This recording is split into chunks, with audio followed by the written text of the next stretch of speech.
Best zero balance saving account कैसे open करें। बहुत सारे लोगों के ये कमेंट्स होते हैं कि हमें अपना zero balance saving account open करना है। पर होता क्या है कि जब भी आप अपना zero balance saving account open करने की सोचते हैं तो सबसे पहले बैंक आपसे बोलता है कि आपको पहली बार में 5,000 रुपये जमा करने पड़ेंगे। अब जो व्यक्ति अपना zero balance saving account open करने की सोच रहा है उसके पास अगर 5,000 रुपये नहीं है तो वो अपना जीरो बैलेंस सेविंग अकाउंट कैसे ओपन करे। आज मैं आपको एयू स्मॉल फाइनेंस बैंक का यहाँ पर आपको देखने को मिलेगा digital saving account, AU digital saving account यानी कि जीरो बैलेंस सेविंग अकाउंट हम कैसे ओपन करते हैं, वो भी कम से कम 100 रुपये की फंडिंग पर। यानी कि दोस्तों अगर आपके पास 100 रुपये हैं, ठीक है, आपके पास 100 रुपये हैं तो आप पहली बार में 100 रुपये जमा करके अपना zero balance saving account open कर सकते हैं। और जब आपका zero balance saving account open होता है आपको यहाँ पर एटीएम कार्ड भी मिलता है, ठीक है, यहाँ पर आपको वर्चुअल एटीएम कार्ड भी मिल जाएगा और फिजिकल भी मिल जाएगा, तो दोनों कार्ड आपको मिल जाते हैं। और साथ में आपको यहाँ पर चेक बुक मिलेगी, ठीक है, और इसके साथ साथ आप चाहें तो पासबुक भी यहाँ से ऑनलाइन मंगवा सकते हैं अपने एड्रेस पर। तो आज की इस वीडियो में हम देखेंगे हम कैसे अपना zero balance saving account open करते हैं। उससे पहले आपकी जानकारी के लिए बता दूं, देखो यहाँ पर आपको कुछ ऑप्शन देखने को मिलते हैं। जब आप जाएंगे एयू स्मॉल फाइनेंस बैंक का AU digital zero balance saving account open करने, तो आपके सामने ऑप्शन आएगा कि आप 100 रुपये जमा कर सकते हैं, 1,000 कर सकते हैं, 5,000 कर सकते हैं, या आपके पास जितने पैसे हैं 10,000 20,000 आप कितने भी पैसे जमा कर सकते हो। पहली बार में आपको कोई ना कोई ट्रांजैक्शन करनी होती है। तो आज की इस वीडियो में मैं आपको यही बताने वाला हूं। आपके पास 100 रुपये हैं तो आप यहां पर 100 रुपये डालकर अपना zero balance saving account open कर सकते हैं। देखो, zero balance saving account open करने के लिए सबसे पहले आपके पास आधार कार्ड होना चाहिए, पैन कार्ड होना चाहिए। ये दो डिटेल आपकी मांगी जाती हैं। आधार कार्ड, पैन कार्ड आपके पास है, आप यहां पर zero balance saving account open कर सकते हैं। अकाउंट को हम कैसे ओपन करते हैं इसका लिंक आपको इसी वीडियो के नीचे डिस्क्रिप्शन में मिल जाएगा। जैसे ही आप लिंक पर क्लिक करेंगे आपके सामने एयू स्मॉल फाइनेंस बैंक की वेबसाइट ओपन हो जाएगी और उसके बाद जो मैं आपको तरीका बता रहा हूं उस तरीके को फॉलो करके आप अपना एयू स्मॉल फाइनेंस बैंक में zero balance digital saving account open कर सकते हैं। आपके सामने शुरू में देखने को मिलेगा कि अगर आप जीरो बैलेंस सेविंग अकाउंट यहाँ पर ओपन करते हैं तो एक तो आपको हर महीने ब्याज मिलेगा और साथ में आपको जो ब्याज मिलेगा वो 7.25% तक मिल सकता है साल का।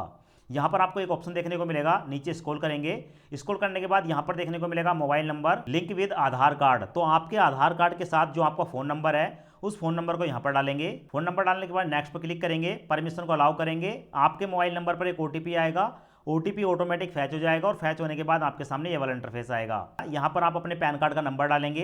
पैन कार्ड का नंबर डालने के बाद आपको देखने को मिलेगा आपका जो पैन कार्ड है वो वेरीफाई हो चुका है। उसके बाद कंफर्म पर क्लिक करेंगे। अब उसके बाद आपके सामने ये वाला इंटरफेस आएगा। यहाँ पर देखने को मिलेगा आधार वेरिफिकेशन। अब आपको अपने आधार कार्ड के नंबर यहाँ पर डालने हैं। आधार कार्ड के नंबर डालेंगे। आधार कार्ड के नंबर डालने के बाद नीचे आपको एक चेकबॉक्स देखने को मिलेगा, चेकबॉक्स को सिलेक्ट करेंगे और उसके बाद गेट आधार ओटीपी पर क्लिक करेंगे। अब आपके आधार कार्ड के साथ जो भी फ़ोन नंबर लिंक है उस पर एक ओटीपी आएगा, ओटीपी ऑटोमेटिक फैच हो जाएगा और यहाँ पर आप देख सकते हैं हमारी जो डिटेल है उसको वेरीफाई किया जा रहा है। अब दोस्तों उसके बाद हमारे सामने ये वाला इंटरफेस आया है। यहाँ पर हमें कुछ डिटेल बताई गई है कि भाई सबसे पहले देख लें हमारे आधार कार्ड के हिसाब से हमें यहाँ पर डिटेल ऑलरेडी भर के बताई गई है। मेरा नाम देखने को मिल गया मेल, ठीक है, मेरा जेंडर देखने को मिल गया, मेरी एज देखने को मिल गई, मेरे फादर का नाम ले लिया गया है, मेरा एड्रेस ले लिया गया है और ऑक्यूपेशन मेरे को बताना होगा। तो दोस्तों ये जो डिटेल है हमारे आधार कार्ड से ले ली गई है। कंटिन्यू पर क्लिक करूंगा। उसके बाद हमारे सामने ये वाला इंटरफेस आया है। यहाँ पर फिर से हमारे आधार कार्ड पर जो डिटेल दी गई है, नाम आ चुका है, फोटो आ चुकी है, डेट ऑफ बर्थ आ चुका है, जेंडर आ चुका है, मोबाइल नंबर आ चुका है और नीचे आपको एक ऑप्शन देखने को मिलेगा what is your marital status, ठीक है, मतलब मेरी शादी हुई है तो मैरिड पे क्लिक करूंगा, शादी नहीं है तो सिंगल पे क्लिक करूंगा, डाइवोर्स्ड या विडोव्ड, ठीक है, किस कैटेगरी में आते हैं यहाँ पर अपने स्टेटस को सिलेक्ट करेंगे। तो मेरी शादी हो चुकी है, मैरिड पे क्लिक करूंगा। उसके बाद दोस्तों यहाँ पर मैं अपना ईमेल आईडी डालूंगा और ईमेल आईडी डालने के बाद दोस्तों यहाँ पर एक ऑप्शन देखने को मिलेगा सबमिट का, सबमिट पर क्लिक करूंगा। उसके बाद मेरे सामने ये वाला इंटरफेस आया है। यहाँ पर देखने को मिलेगा फैमिली इन्फॉर्मेशन। यहाँ पर हमें अपने परिवार की कुछ डिटेल बतानी होती है, जैसे कि फादर का नाम बताऊंगा, मदर का नाम बताऊंगा। उसके बाद यहाँ पर है वाइफ नेम, वाइफ का नाम बताऊंगा और उसके बाद यहाँ पर देखने को मिलेगा would you like to add nominee, क्या आप अपने नॉमिनी को ऐड करना चाहते हैं। अगर नॉमिनी बनाना चाहते हैं तो यस पर क्लिक करेंगे वरना नो पर क्लिक करेंगे। तो दोस्तों यहाँ पर मैं अपने नॉमिनी को बनाना चाहता हूँ, यस पर मैंने जैसे ही क्लिक किया मेरे सामने ये वाला इंटरफेस आ गया कि भाई जो नॉमिनी है वो आपका क्या लगता है, वाइफ लगती है, मदर है, फादर है या ब्रदर है, ठीक है। तो अपने नॉमिनी को यहाँ पर सिलेक्ट कर लेंगे। उसके बाद सबमिट डिटेल पर क्लिक करूंगा और जैसे ही सबमिट डिटेल पर क्लिक करूंगा मेरे सामने ये वाला इंटरफेस आ चुका है। अब यहां पर है दोस्तों कि आई नॉमिनेट माय वाइफ, यानी कि मैं अपने सेविंग अकाउंट में अपनी वाइफ को नॉमिनी बना रहा हूं। नाम देखने को मिलेगा, डेट ऑफ बर्थ दोस्तों यहां पर डाल देंगे और डेट ऑफ बर्थ डालने के बाद दोस्तों सबमिट डिटेल पर क्लिक करेंगे। अब उसके बाद दोस्तों हमारे सामने ये वाला इंटरफेस आया है। यहां पर देखने को मिलेगा आई नॉमिनेट माई वाइफ, यहां पर नाम आ गया, डेट ऑफ बर्थ आ गई, एज आ चुकी है। अब दोस्तों मेरे आधार कार्ड पर जो एड्रेस है वही मेरा नॉमिनी का एड्रेस है, ये हमसे पूछा जा रहा है। यहां पर देखने को मिलेगा nominee address is the same as my Aadhaar card, ठीक है। तो अगर आपके नॉमिनी का एड्रेस दूसरा है तो आप नो इट्स डिफरेंट पर क्लिक करके उसका एड्रेस डालेंगे। अब अगर आपका और आपके नॉमिनी का सेम एड्रेस है तो यस कीप सेम पर क्लिक करेंगे एंड सबमिट डिटेल पर क्लिक करेंगे। अब उसके बाद दोस्तों यहां पर देखने को मिलेगा योर कम्युनिकेशन एड्रेस, ठीक है। तो हमारा जो कम्युनिकेशन एड्रेस है वो यहां पर देखने को मिल जाएगा। अगर लगता है कि सही एड्रेस है तो यस कीप सेम पर क्लिक करके अपडेट एड्रेस पर क्लिक करूंगा। अब उसके बाद हमारे सामने ये वाला इंटरफेस आया है। यहां पर देखने को मिलेगा ऑक्यूपेशन डिटेल, योर ऑक्यूपेशन, हम क्या काम करते हैं और हमारी कितनी इनकम है वो हमें बतानी होगी। तो जैसे ही मैं योर ऑक्यूपेशन पर क्लिक करूंगा, क्लिक करते ही मेरे सामने ये वाला इंटरफेस आ गया। आप जो है सैलरीड प्राइवेट व्यक्ति हैं, प्राइवेट किसी कंपनी में जॉब करते हैं, या सेल्फ बिजनेस है, आपका खुद का कोई बिजनेस है, किसी इंडस्ट्री में काम करते हैं, खुद की कोई दुकान है, सेल्फ एम्प्लॉय हैं या नॉन प्रोफेशनल हैं, ठीक है। इस कंडीशन में दूसरे वाले पर क्लिक करूंगा। अगर आप स्टूडेंट हैं तो स्टूडेंट पर क्लिक करेंगे, अनएम्प्लॉय हैं तो यहाँ पर क्लिक करेंगे, रिटायर्ड पर्सन है तो यहाँ पर क्लिक करेंगे, रिटायर्ड पेंशनर है यहाँ पर क्लिक करेंगे, सेल्फ एम्प्लॉय प्रोफेशनल हैं, ठीक है, कोई फर्म चलाते हैं, सीए डॉक्टर वगैरह हैं तो यहाँ पर क्लिक करेंगे। तो दोस्तों मेरी कंडीशन में सेल्फ एम्प्लॉय हूँ, सेकंड वाले को मैं यहाँ पर आप सेलेक्ट कर लूँगा। उसके बाद मेरे सामने है एम्प्लॉयमेंट डिटेल, मैं यहाँ पर क्लिक करूँगा। जैसे क्लिक करूंगा हमारे सामने फिर से कुछ ऑप्शन आ चुके हैं कि भाई जो हमारा काम है वो कैसा है, एक्सपोर्ट इंपोर्ट का है, मैन्युफैक्चर का है, रिटेलर का है, सर्विस प्रोवाइडर है, wholesale, trader and distributor, broker, contractor या ट्रांसपोर्ट लॉजिस्टिक। तो भाई जो भी आपकी कैटेगरी है तो अपनी कैटेगरी को यहाँ पर सेलेक्ट कर लेंगे। मैंने यहाँ पर दोस्तों सर्विस प्रोवाइडर पर सेलेक्ट कर लिया। उसके बाद है डिपार्टमेंट इंडस्ट्री सर्विस, इस पर मैं क्लिक करूंगा। जैसे क्लिक करूंगा हमारे सामने फिर से कुछ डिटेल आ चुकी है कि जो हम काम करते हैं, ठीक है, वो किस कैटेगरी का है। एजुकेशन है, हम पढ़ाते हैं, फाइनेंशियल है, हेल्थ केयर एंड फार्मा है, टूर एंड ट्रैवल है, B2C सर्विस है, प्रिंटिंग एंड एडवर्टाइजमेंट है, एग्रीकल्चर डेयरी से संबंधित है, या ऑटोमोबाइल से संबंधित है। आप नीचे ठीक है स्क्रॉल करेंगे तो आपको बहुत सारे ऑप्शन देखने को मिल जाएंगे। तो जो भी आपका ठीक है यहाँ पर जो है डिपार्टमेंट है उसको सेलेक्ट कर लेंगे। हमारा फाइनेंशियल है। उसके बाद है नेचर ऑफ वर्क, इस पर मैं क्लिक करूँगा और जैसे मैं क्लिक करूँगा हमारे सामने आता है DSA broker, insurance advisor, tax consultant and financial advisor, ठीक है। तो यहाँ पर जो भी मेरा ऑप्शन है उसको मैं यहाँ पर सिलेक्ट करूँगा। सेलेक्ट करने के बाद मैंने फाइनेंशियल एडवाइजर यहाँ पर सेलेक्ट कर लिया है। अब दोस्तों सब कुछ डिटेल डालने के बाद यहाँ पर मेरे सामने है योर एनुअल इनकम, इस पर मैं क्लिक करूँगा और जैसे ही मैं क्लिक करूँगा तो हमारे सामने बहुत सारे ठीक है इनकम के पार्ट आ जाते हैं। जैसे क्या, हमारी एक साल की जो इनकम है वो 2.5 लाख से कम है, 2.5 लाख से 5 लाख के बीच है, 5 लाख से 10 लाख के बीच है, 10 लाख से 20 लाख के बीच है, 20 लाख से 25 लाख के बीच है, 25 लाख से 50 लाख के बीच है, 50 लाख से 1 करोड़ के बीच है, या 1 करोड़ से ज़्यादा है। तो भाई आपकी जितनी भी इनकम है ठीक है आप यहाँ पर सेलेक्ट करेंगे। हमने अपनी इनकम भी यहाँ पर सेलेक्ट कर ली है। उसके बाद दोस्तों यहाँ पर आपको देखने को मिलेंगे 2 option, import declaration, I am an Indian citizen and पे टैक्स ओनली इन इंडिया, ठीक है, मैं एक भारतीय हूं और भारत में टैक्स पे करता हूं। दूसरा है I am note a political expose person, मैं कोई भी ठीक है पॉलिटिकल एक्सपोज पर्सन नहीं हूं, कोई भी जो है नेता वगैरह नहीं हूं। भाई दोनों ऑप्शन को चेकबॉक्स को सिलेक्ट करेंगे, सबमिट डिटेल पर क्लिक करेंगे। उसके बाद हमारे सामने ये वाला इंटरफेस आता है। अभी आपको देखने को मिलेगा हमारी सारी की सारी जो स्टेप वो कंप्लीट हो चुके हैं और उसके बाद दोस्तों यहाँ पर मैं कंटिन्यू पर क्लिक करूंगा।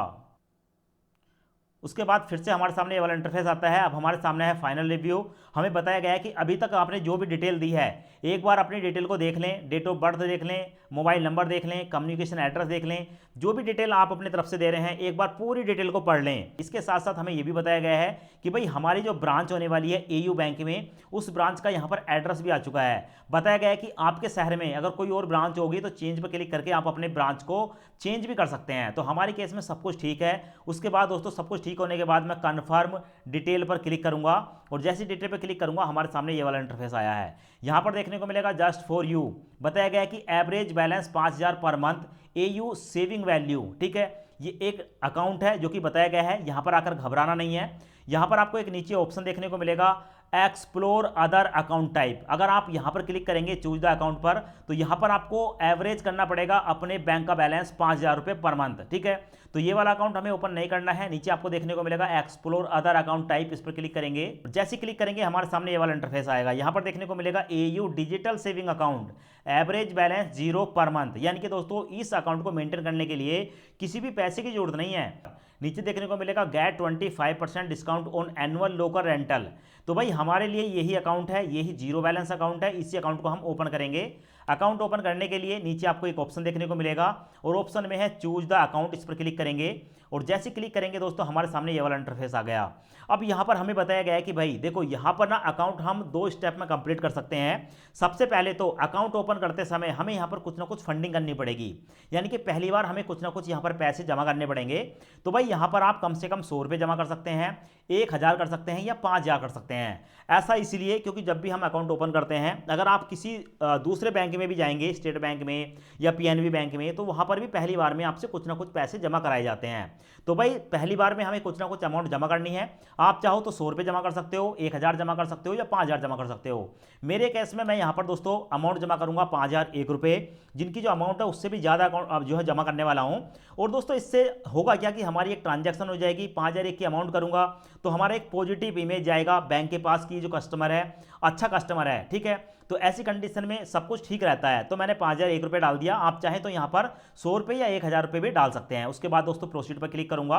प्रोसीड पर क्लिक करने के बाद दोस्तों हमारे सामने ये वाला इंटरफेस आता है। अब हमारे सामने पेमेंट मेथड आते हैं कि भाई 5,001 रुपये की जो मैं पेमेंट कर रहा हूँ, ठीक है, वो यूपीआई के माध्यम से करना चाहता हूँ, डेबिट कार्ड के माध्यम से करना चाहता हूँ या नेट बैंकिंग के किसी ऑप्शन से करना चाहता हूँ।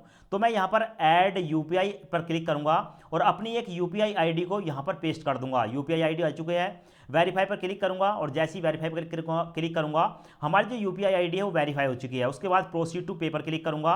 अब हमारे सामने ऑप्शन हो चुका है 5,001 रुपये की पेमेंट करनी है। उसके बाद दोस्तों यहाँ पर आप देख सकते हैं 5,001 रुपये की पेमेंट है। पे पर क्लिक करूंगा और जैसे ही पेपर क्लिक करूंगा दोस्तों उसके बाद सिक्योरिटी पासवर्ड डालकर यहां पर मैंने पेमेंट सक्सेसफुली कर दी है। अभी आप देखेंगे अमाउंट रिसीव हो चुकी है और यहां पर है your payment 5,001 has been successfully received by AU bank. और उससे पहले दोस्तों हमारे सामने यहां पर एक मैसेज है। मैसेज में है कि select service you want to avail. आप यहां पर कौन सी सर्विस लेना चाहते हैं। जैसे क्या यहां पर है AU RuPay platinum debit card annual charge 177 रुपये। अगर हम यहां पर AU RuPay platinum debit card लेंगे तो हमें हर साल 177 रुपये पे करना पड़ेगा। नीचे आपको देखने को मिलेगा free cheque book of 25 leave. हमें जो है यहाँ पर चेक बुक मिल रहा है जो कि 25 रुपये की 25 चेक फ्री में मिल रहे हैं। तो भाई दोस्तों आप जिस भी सर्विस को लेना चाहते हैं उस पर सेलेक्ट कर सकते हैं। तो दोस्तों यहाँ पर मैं दोनों ही ऑप्शन को लेना चाहता हूँ क्योंकि अगर हमारे पास डेबिट कार्ड होता है तो हम बहुत सारी सर्विस अवेल कर सकते हैं, ठीक है। तो मैंने यहाँ पर दोनों ऑप्शन सेलेक्ट कर लिए। उसके बाद यहाँ पर देखने को मिलेगा कंटिन्यू वाला ऑप्शन, मैं कंटिन्यू पर क्लिक करूंगा और जैसे कंटिन्यू पर क्लिक करता हूँ हमारे सामने ये वाला इंटरफेस आता है। अब दोस्तों यहाँ पर बताया गया है कि to ensure a smooth video KYC process please follow the step. अब हमें यहाँ पर वीडियो केवाईसी करनी होगी तो इनिशिएट वीडियो कॉल पर मैं क्लिक करूंगा और जैसे ही इनिशिएट वीडियो कॉल पर क्लिक करूंगा यहाँ पर कुछ ही टाइम के अंदर हमारे सामने दोस्तों जो है एक एजेंट, ठीक है, हमारे सामने आता है। तो यहाँ पर बताया गया है कि भाई अभी जो है एजेंट हमारे सामने आने वाला है। उससे पहले बताया गया है कि यहाँ पर, ठीक है, आप वीडियो केवाईसी करने से पहले परमिशन को अलाउ करेंगे। मैं अलाउ पर क्लिक करूंगा और उसके बाद दोस्तों आप देखेंगे यहाँ पर हमारे सामने जो है एक एजेंट जो है आ चुके हैं। अब दोस्तों हमसे यहाँ पर, ठीक है, एक ब्लैंक पेपर पर सिग्नेचर कराए जाते हैं और सिग्नेचर वही कराए जाएंगे जो भी सिग्नेचर हम यहाँ पर कर रहे हैं। इन सिग्नेचर को हमारे बैंक में सबमिट कर दिया जाएगा। अगर कभी हम बैंक में जाते हैं पैसा निकालने के लिए तो यही सिग्नेचर करके हमें पैसा मिल जाएगा। तो यहाँ पर हम जो है अपने सिग्नेचर करेंगे, हमारी एक सेल्फी कैप्चर होगी और उसके बाद दोस्तों मैं जो हूँ अपना पैन कार्ड, जो मेरा ओरिजिनल पैन कार्ड है, मेरा ओरिजिनल पैन कार्ड देखा जा रहा है तो पैन कार्ड यहाँ पर मैं दिखा देता हूँ।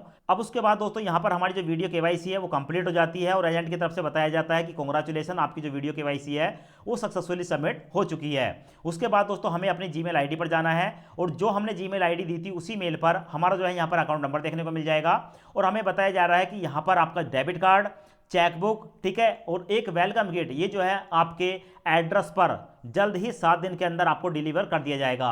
और उसके बाद दोस्तों एक और ईमेल आएगा और उस ईमेल में हमें बताया गया है कि आपकी जो कस्टमर आईडी ये है, आपका अकाउंट नंबर ये है, आपका फ़ोन नंबर ये है और आपकी जीमेल आईडी ये है। और उसके बाद दोस्तों आपको करना क्या है, आपको जो है प्ले स्टोर पर जाना है और प्ले स्टोर पर जाने के बाद AU0101 सेविंग क्रेडिट यूपीआई नाम की एक एप्लीकेशन है, इसको इंस्टॉल करेंगे। इंस्टॉल करने के बाद ओपन करेंगे, ठीक है, यहाँ पर लॉगिन कर लेंगे। फिलहाल आप यहाँ पर देख सकते हो मेरा जो AU bank zero saving account है, यहाँ पर आपको नाम देखने को मिल जाएगा। 39,729 रुपये की अमाउंट आपको देखने को मिलेगी और पिछले एक साल से मैं इस अकाउंट को यूज कर रहा हूँ। और आज की तारीख में मैं कह सकता हूँ कि AU zero balance saving account की अगर हम बात करते हैं तो AU बैंक का जीरो बैलेंस सेविंग अकाउंट सबसे अच्छा मेरे को लगा। यहाँ पर फालतू के चार्जेस नहीं है, कोई भी बैलेंस मेंटेन करने की जरूरत नहीं है और सभी सर्विस आपको जो है वो इंस्टेंट मिल जाती है। अब दोस्तों अगर आप अपना zero balance saving account AU bank में ओपन करना चाहते हैं तो इसका डायरेक्ट लिंक आपको वीडियो के डिस्क्रिप्शन और कमेंट्स बॉक्स में मिल जाएगा। वीडियो देखने के लिए आपका बहुत बहुत धन्यवाद।